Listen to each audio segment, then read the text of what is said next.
لبيك اللهم لبيك لبيك لا شريك لك لبيك إن الحمد والنعمة لك الملك لا شريك لك لبيك اللهم لبيك لبيك لا شريك لك لبيك إن الحمد والنعمة لك الملك لا شريك لك لبيك اللهم لبيك لبيك لا شريك لك لبيك إن الحمد والنعمة لك الملك لا شريك لك لبيك اللهم لبيك لبيك لا شريك لك لبيك إن الحمد. Assalamu alaikum wa rahmatullahi ta'ala wa barakatuhu. Welcome to another edition of the program As You Answer the Call. I am Binta Magaji, standing in for a regular uncle. The acting chairman of the National Hajj Commission of Nigeria, NAHCON, Barrister Abdullah Mukhtar Muhammad, was at the National Assembly to defend the Commission's 2020 budget. The outing was much more than an occasion to talk about figures and make budgetary projections. It also afforded the acting chairman the opportunity to talk about the far-reaching reforms that have had the effect of turning around the fortunes of the Commission in virtually all aspects of its engagement. This is the thrust of our discussion in the main segment of the program tonight, just as we shall bring you talks on the conditions that must be fulfilled by Muslims wishing to perform the Umrah. These are more shortly. Stay tuned. لبيك اللهم لبيك لبيك لا شريك لك لبيك إن الحمد. Thanks for being there. We begin the program with the news diary as presented from our studio. لبيك اللهم لبيك لبيك. Muslims organizations in Nigeria have congratulated the National Hajj Commission of Nigeria, NAHCON, for relocating to its permanent headquarters in Abuja. In a joint statement, the organizations describe the development as a major achievement. They are the Muslim Media Practitioners of Nigeria, MMPN, Muslim Media Watch Group of Nigeria, Independent Hajj Reporters, and Media Awareness Initiative for Hajj. The statement further says the movement is a testimony of the quality of leadership at NAHCON, pointing out that the purchase of the Metro Plaza, now known as Hajj House, shows a high level of financial discipline and vision on the part of the leadership of the Commission. The Islamic organizations also praised President Muhammadu Buhari for instilling financial discipline, self-reliance and efficient service delivery in Hajj administration in the last 5 years. Meanwhile, board members of the Commission have held their first board meeting at the conference room of the new complex, now in headquarters of the NAHCON. The meeting, which was presided over by the acting chairman of the Commission, discussed various issues relating to Hajj and administration.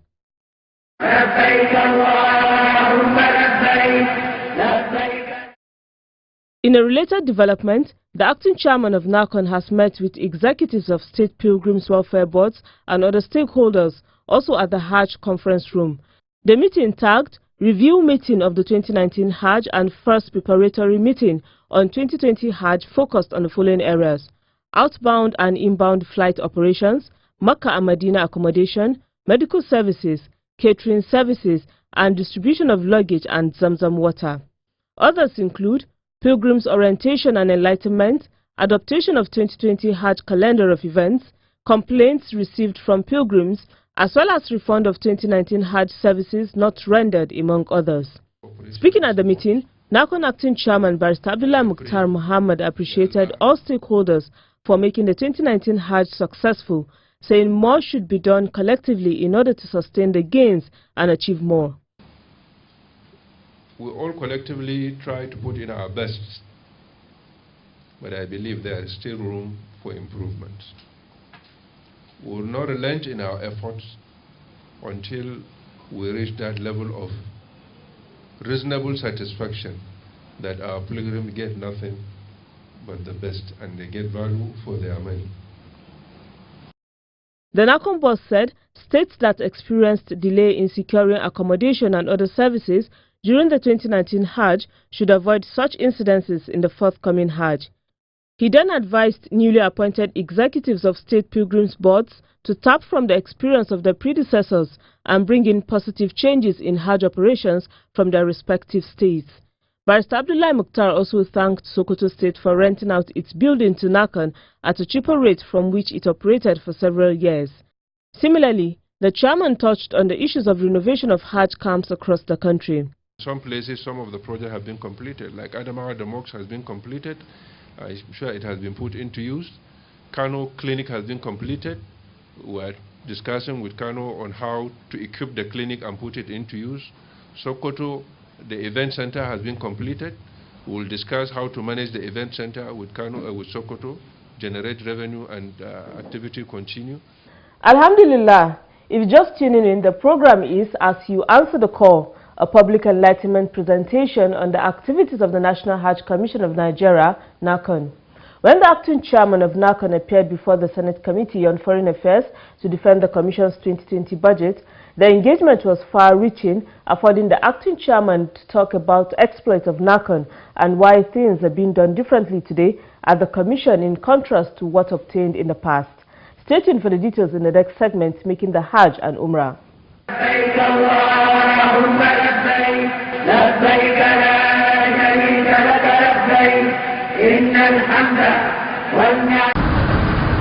Since its establishment by the Act of Parliament in 2006, the National Hajj Commission of Nigeria, NAHCON, has gone through stages of transformation arising from the reforms undertaken over the years. The results have been most manifest in the last 4 years.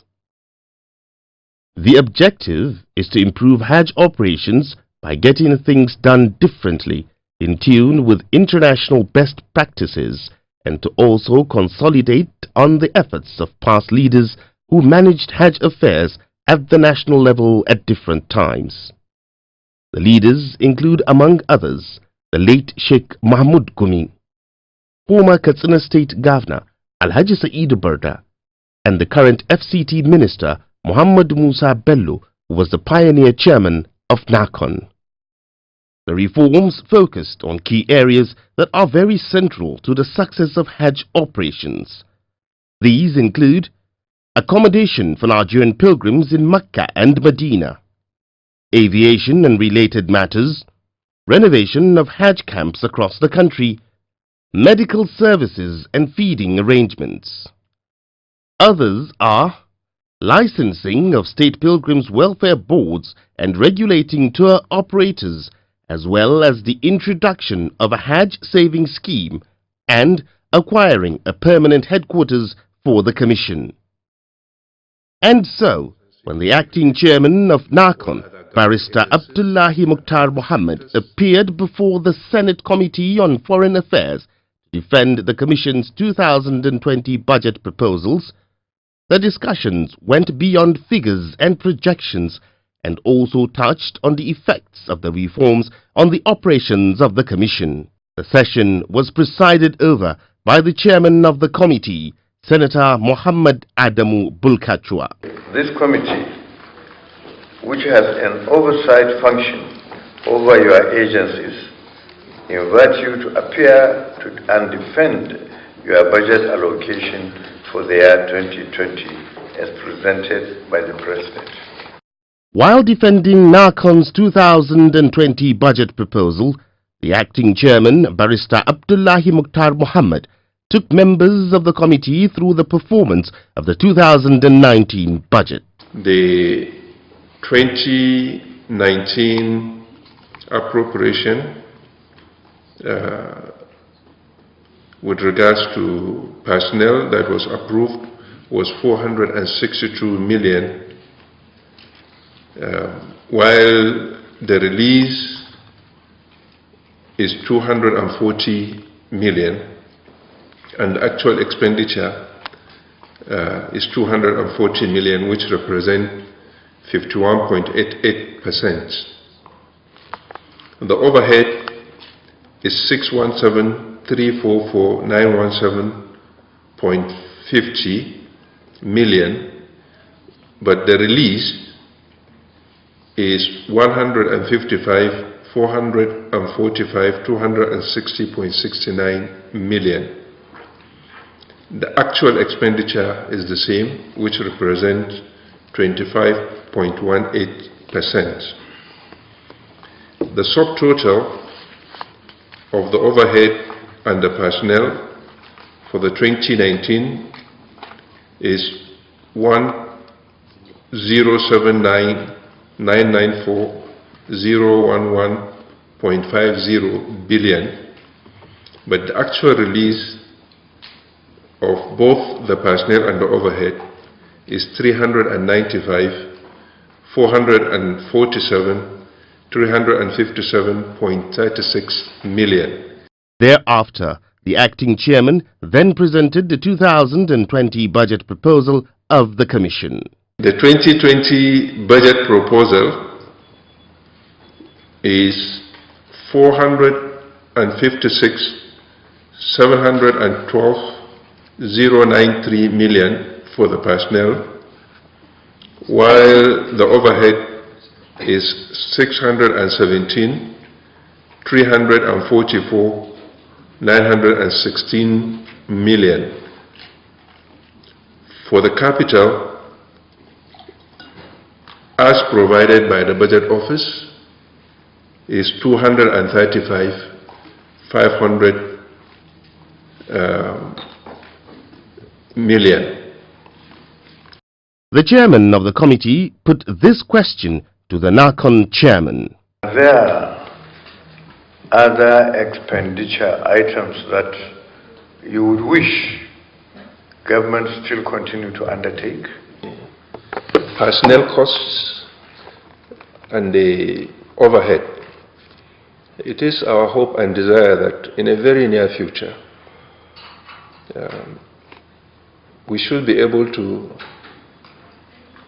even inform the government that we'll take care of ourselves if other programs that we intend to deploy really take off.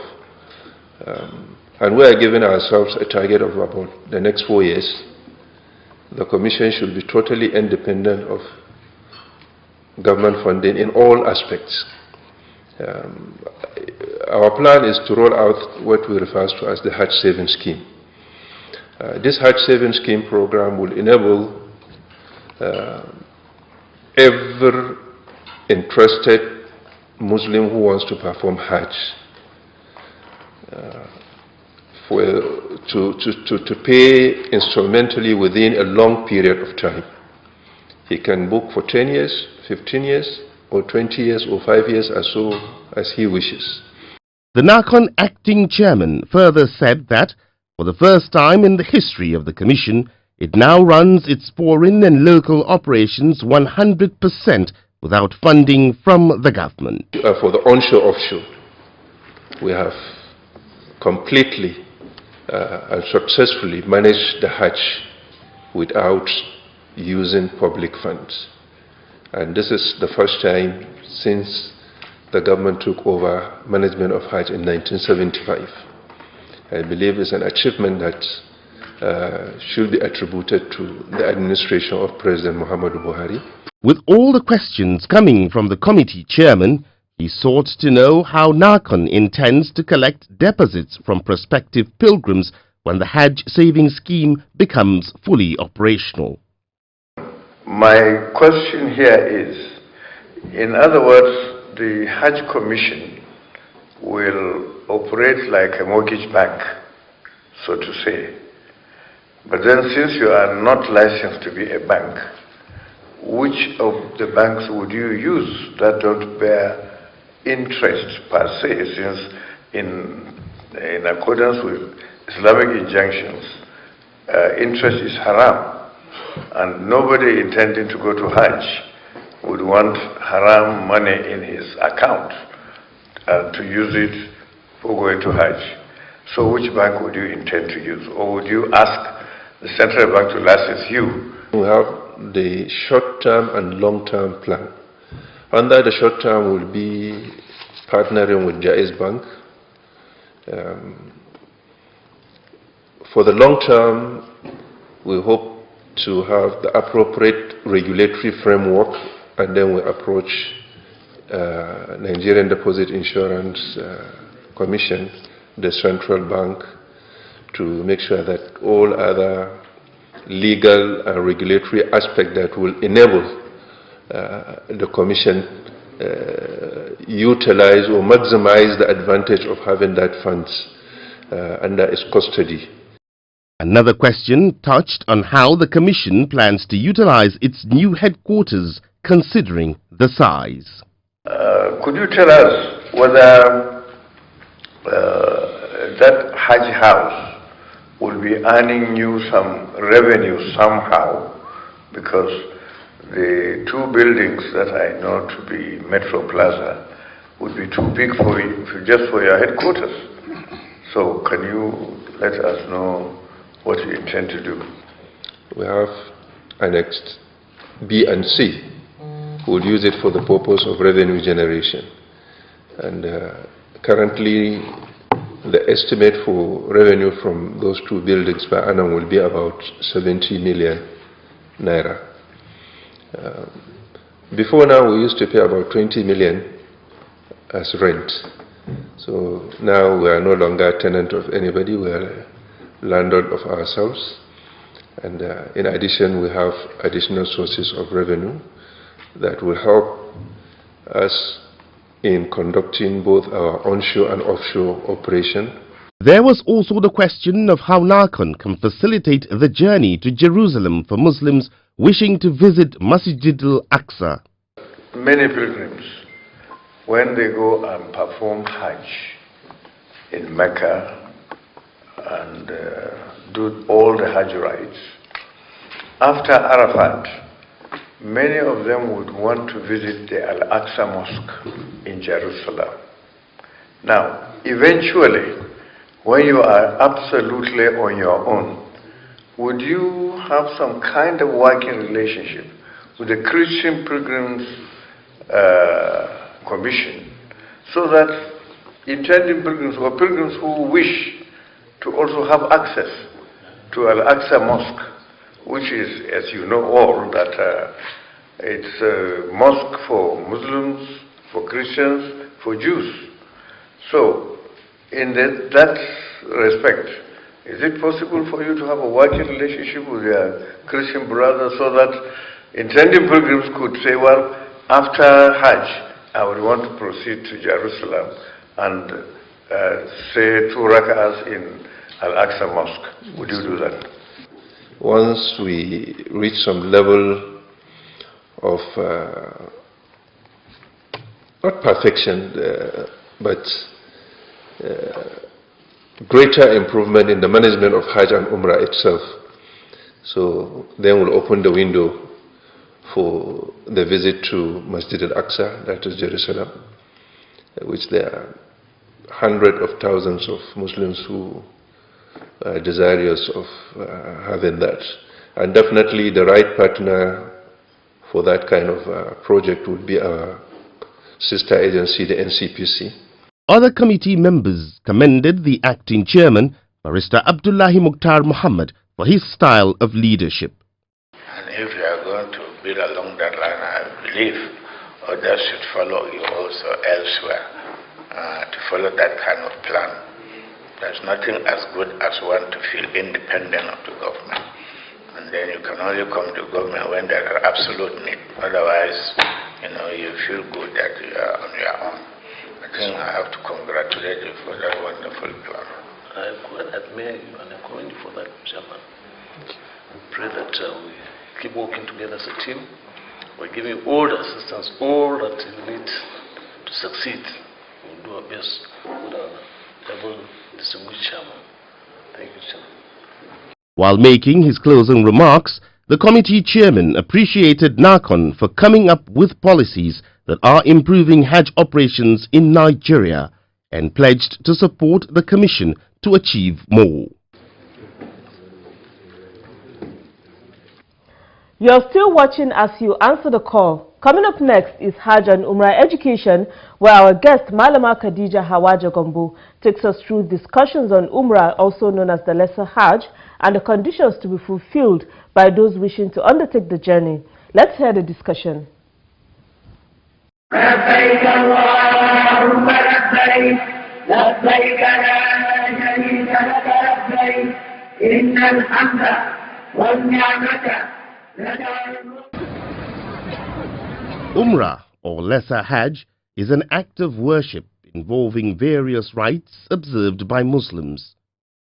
Saudi Arabia is the destination for this important Islamic activity, which, unlike the Hajj, can be performed at any time of the year. What then does Islam say about Umrah? What are the conditions that must be fulfilled by any Muslim wishing to perform the Umrah? The mention of Umrah means that Allah Ta'ala has asked On Hajj the Talk Muslims tonight, to perform Malama Umrah, Khadija just like he Hawaja asked, Gambo answers these and other questions. To begin with the word Umrah, it is an Arabic word, of course. So even before Islam, the word Umrah was used by the Arabs. And so when, generally speaking, an Arab person says Umrah, it means going to a place that is congested, traveling to a place that is congested. But then in Sharia, and I mean specifically in Islamic Sharia, or when you take the meaning of the Umrah in Islam, it simply means a Muslim, venturing into visiting the house of Allah, that is the sacred mosque of Kaaba. Because in Islam, whatever a Muslim does, it has to have a backing either from the Quran or the Sunnah of the Prophet sallallahu alaihi wasallam. Now, Umrah, I can cite like two hadith, but let me begin with a text of the Quran which speaks directly about Umrah. When Allah Tabaraka wa Ta'ala says, "A'udhu billahi minash shaitanir rajim, wa atimul hajj wal umrata lillah." Now, calling on the Muslim to perform and fulfill all the rituals of Hajj and Umrah for the sake of Allah Tabaraka wa Ta'ala. So in this text, the understanding is that the mention of Umrah means that Allah Tabaraka wa Ta'ala has asked the Muslim to perform Umrah, just like He asked the Muslim to perform Hajj. Going for Umrah comes with conditions. You have to be a Muslim, somebody who believes in Allah, believes in the message of Muhammad sallallahu alaihi wasallam, and other articles of Al-Islam. Now, having passed that and you have become a Muslim, then the second thing that follows is that you have to be sound. You have to be sound in your thinking, meaning an insane person cannot be asked to do Hajj. An insane person cannot be charged with prayers. An insane person cannot be asked to go for Umrah. So one has to be sane. Sanity is also one of the requirements. Then thirdly, again, maturity. A person traveling to Saudi Arabia to perform the Umrah is expected to make provisions for his family for the period he will be away. You have a wife and children. When you leave in your absence, will they be comfortable? Or you leave them, you want to go for Umrah and you don't care whether they die before you come back. So it is important, more important, to feed your family than even going for the Umrah. So if the money that is enough available to you is only enough to pay for Umrah, but your family, your wife and children will suffer, the consequences will tell on them, then it is better you feed them and not go for the Umrah. Is there any condition peculiar to women? The two other extra conditions are that one, that she has with her a mahram. And a mahram simply means somebody who is related to her by consanguinity. And when I mean by consanguinity, blood relation, and the relationship is such that she can never ever marry that person. It is not permissible forever. So for eternity, there's no marriage between them. Malama Khadija Hawaja Gambo advises Muslims to seek knowledge not only on matters relating to Hajj and Umrah, but also on all aspects of Islam, which is a way of life. لبيك اللهم لبيك لبيك لا شريك لك That's it on this week's edition of the program As You Answer the Call. Join us same time next week for another package. Good night and thanks for watching. إن الحمد والنعمة لك والملك لا شريك لك لبيك اللهم لبيك لبيك لا شريك لك لبيك إن الحمد والنعمة لك